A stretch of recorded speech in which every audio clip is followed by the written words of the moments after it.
Oh no, there's another squad attacking.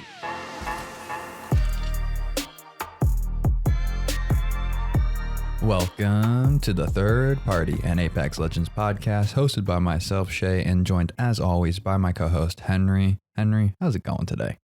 It's going really well. I think that we're finally kind of over the hurdle of the beginning of the season, all the excitement, the honeymoon. And so I'm happy to kind of be into the meat of the season, be able to have topics that we discuss that we like to talk about and kind of more creative stuff. Yes, this is when the creative juices start to flow for sure. We got a fun one though. Today we're talking about a lot of news and then diving into some hop-ups. Now we're going to talk about the hop-ups and the best hop-up right now in Apex Legends. Shift in utility. We're hoping that we can find the best overall hop-up.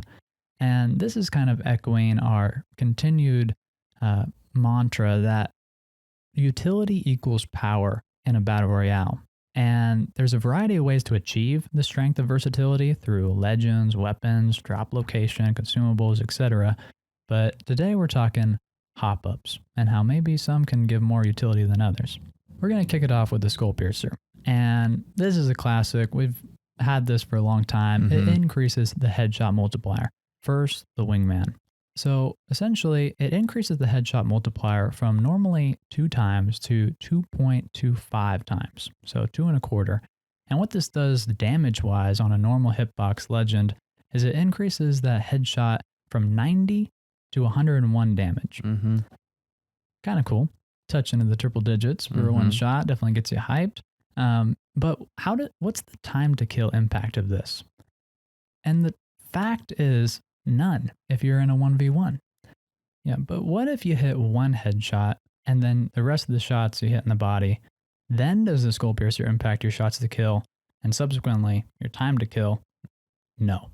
Sad. It is quite sad because essentially if you hit one headshot to the chest, that's 90, 45, 45 for 180, meaning that it still takes more than 3 body shots for you to knock an enemy after you hit a headshot. So it's still 4 shots, which is 50% accuracy if you have a purple mag, including the headshot. Very, very hard. If you have the Skull Piercer, it then bumps up that 3-shot damage with 1 in the head to 191. But that's not 200, so it doesn't actually make a significant impact on the weapon.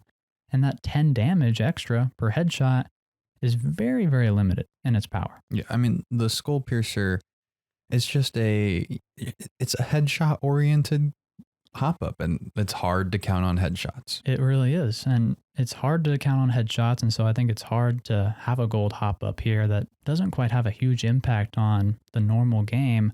But then also when you do get it, it's not a very meaningful difference. Like it really doesn't impact how the weapon's going to feel. We honestly thought that Anvil was not coming back to the game once it was removed a while back. And because of that increased versatility that it just offers, you're going to talk about maybe its comparison to the G7, but we were like, wow, why would you have this gun in here? Because that gives me a lot less of a reason, it feels like, to pick up that G7 and now 30-30. Yeah, the Anvil coming back in this season at this time was definitely a siren for us that this is a longer range meta this season. Get ready for it because your enemies are going to be using it. Yeah. But yeah, you kind of brought up a good point. Does the Anvil on the R301 replace the G7? And the answer is that it absolutely can. That allows you to run 2 fully automatic weapons in order to be more confident in close quarters and have the highest effectiveness with something like the R400 loadout, the R301, and the R99. But to look at the G7, give it its props as we do. Body damage of 34, 20 round mag, accuracy to knock someone with purple is 6 out of 20 shots or 30%. So the G7 is better, without a doubt, than the R301 with the Anvil. But it's not really about that. What it is about is, and we're not going to get into time to kill today because the Anvil isn't really meant to replace that 30-30 or the G7. But what it does allow you to do is to compete with them and be more effective and efficient, which really opens up your possibilities to be more free in your loadout, which I think gives you incredible power. Definitely. Now, the turbocharger. Again, this has been a long time hop up. It's been in and out before. Now it's here. It removes the delay to fire or instantly increases a weapon's rate of fire so it reaches the maximum faster for the Havoc and Devotion. It decreases that spin up time, which is vital. I think that charge up, is the cause of a lot of deaths. Definitely. And so the turbocharger, I think, definitely aims to eliminate or at least decrease that for a lot of players. But now, how does that time to kill with the turbocharger stack up against other ARs?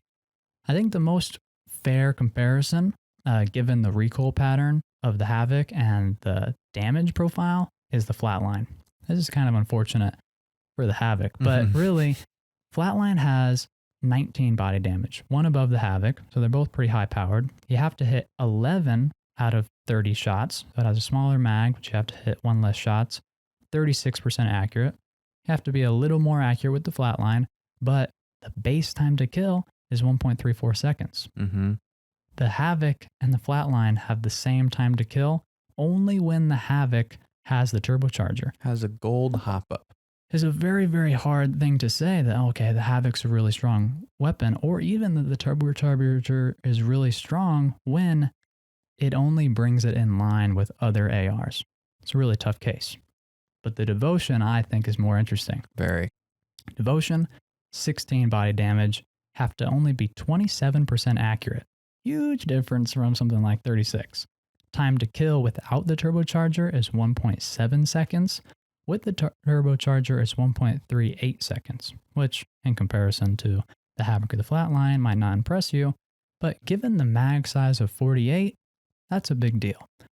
The Spitfire time to kill is 1.5 seconds with an accuracy of 20%. So you have to be less accurate with the Spitfire. It's a little easier to use, a little more damage at 19 to the body instead of 16.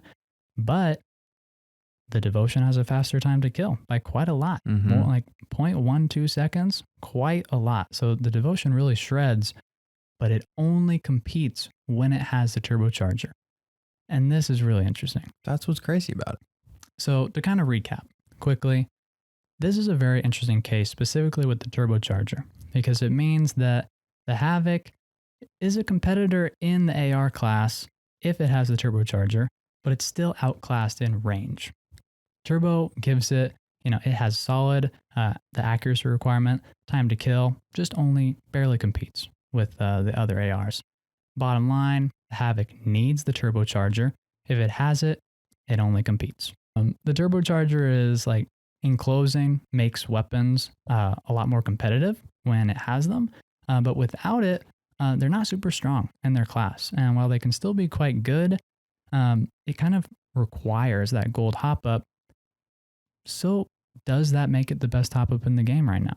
It's a tough question. I think I personally, I'm looking at the Turbo versus the Anvil as that quote unquote best hop up. And I think then you are comparing two things that are very different. You're saying versatility versus with kind of like a power boost and what's more valuable. And so consistently, I will lean towards the Anvil being more impactful overall. But if I have that Devotion with the turbocharger, that's probably the best combo out of anything, if that makes sense. I tried to give a give and take answer. I think that does make sense. And I would agree with you that I do lean towards the Anvil, just because it gives you more flexibility and everyone loves the R3 and a lot of people are getting warm on the Flatline. So it's like they're already pretty decent guns by themselves without the hop up. And so the fact that people are already running it kind of makes it so the Anvil is going to be better because it elevates the weapon. That wraps up our episode though. Make sure you subscribe on Apple Pods, give us a follow on Spotify, leave a 5-star review with your question. We'll answer it on our next episode. Follow us on Instagram and Twitter at Third Party Pod, sub to our YouTube channel, The Third Party Podcast, and stop by our weekly stream. Check out the Discord via link in the description. Thank you so much for listening to the Third Party Podcast. Peace. Hey now, another squad coming in. Boom, whole squad down. Hey, brother, not today. Maybe tomorrow.